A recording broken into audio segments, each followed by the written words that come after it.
Hey everybody, it's Alicia from Graceful Plants, and today I am making a terrarium for my newly propagated string of turtles.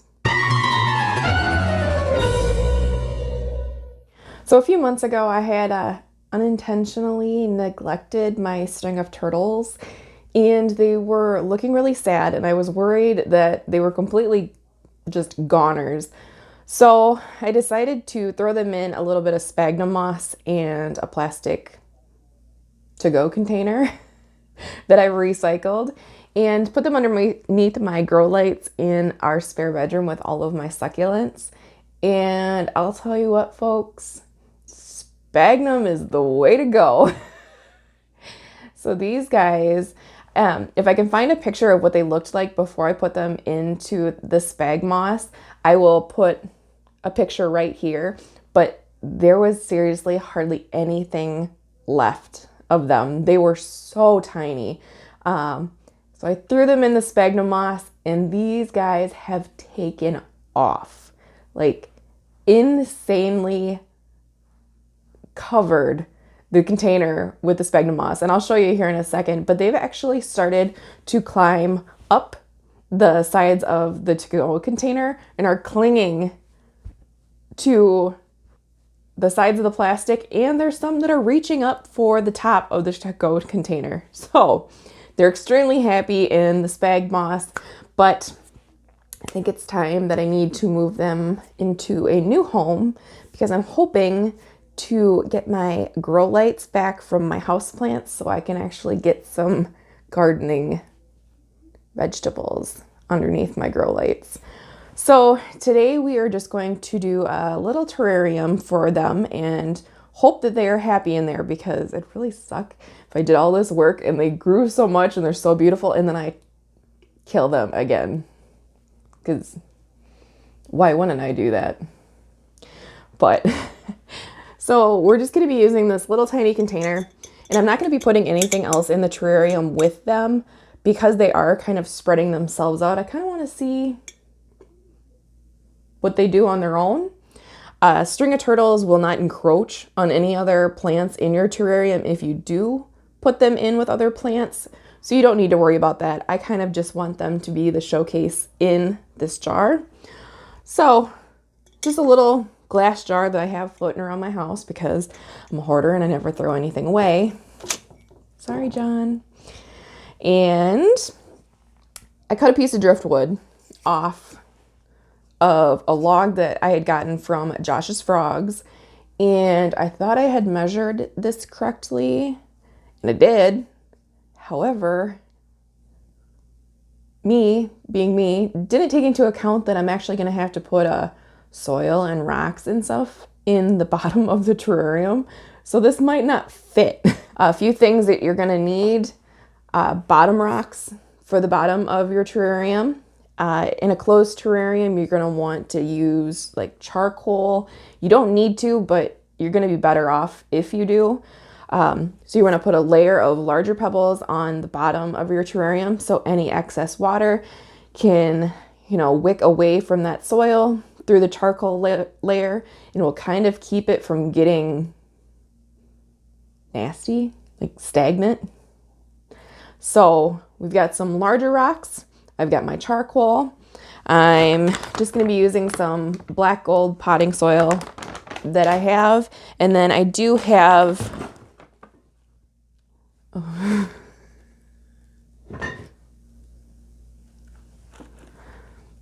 I almost knocked over my spider plant. And then I do have a bag of smaller aggregate rock that I might put on top, but I haven't quite decided yet. So we'll see how it looks when we get everything in there, if I want to put this on the top of the soil or not.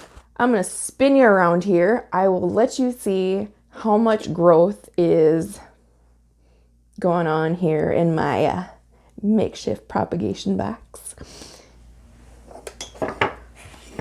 All right, so this is my makeshift propagation container. And look at all of this new growth. Hopefully I find a picture to show you of what this started off as, because there was about 4 little tiny pieces in each corner.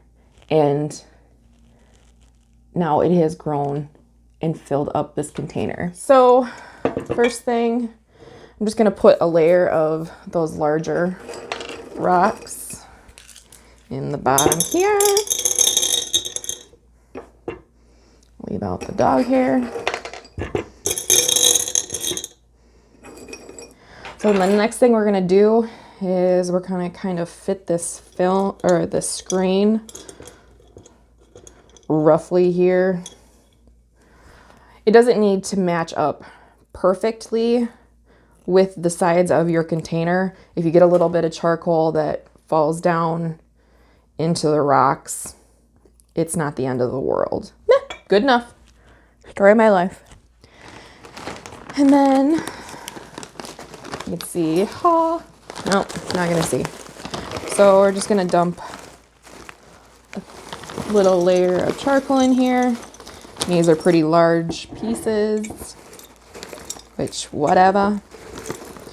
And I'm avoiding touching this with my hands because I know the second I touch this, my hands will become black and then Jack will wake up from his nap and there will be a mess created. I'm gonna add a little bit more.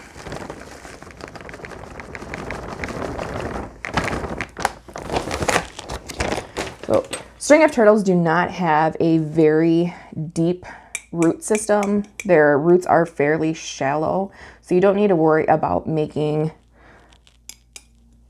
sure you have a substantial amount of potting mix in here because the roots will not be that deep. And you also want to make sure that you don't use too much potting mix compared to how much plant you have per se. Because if you have too much potting mix in here, it'll retain more moisture than the plant can utilize, and you could get yourself in a little bit of a messy situation with root rot. So far so good. You can see the layers and you can kind of see the mesh in there, but oh well. I'll show you what I was meaning with this driftwood here. You can kind of see when I measured this, yeah, it fit in the empty jar, but hey, oh, I'm not the brightest bulb in the box some days, so I wonder if, I was thinking maybe if I could squish it down there, I could fit it, but I think, no, I don't think that's gonna work. Well, that's unfortunate. All right, and I'm back with a smaller piece of wood. Oh, you gotta be kidding me. Did I cut this and it's still not small enough? Cool. Oh, okay. Well, I guess we're just gonna put that in now. All right, so if you can see this little piece here, if all those little feeler roots are coming out.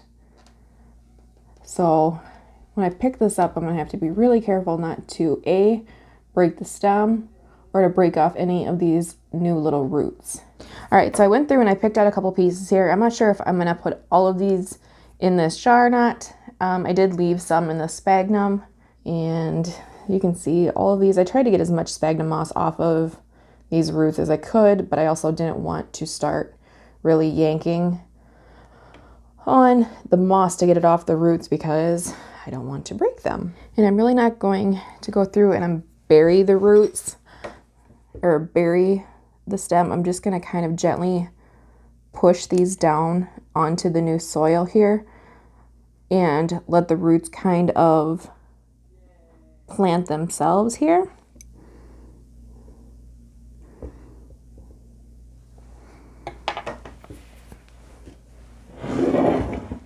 All right, so hopefully video editing Alicia fast forward through most of that, but I ended up just going through and taking my little tweezers here and just gently kind of placing some of those smaller pieces in the jar here.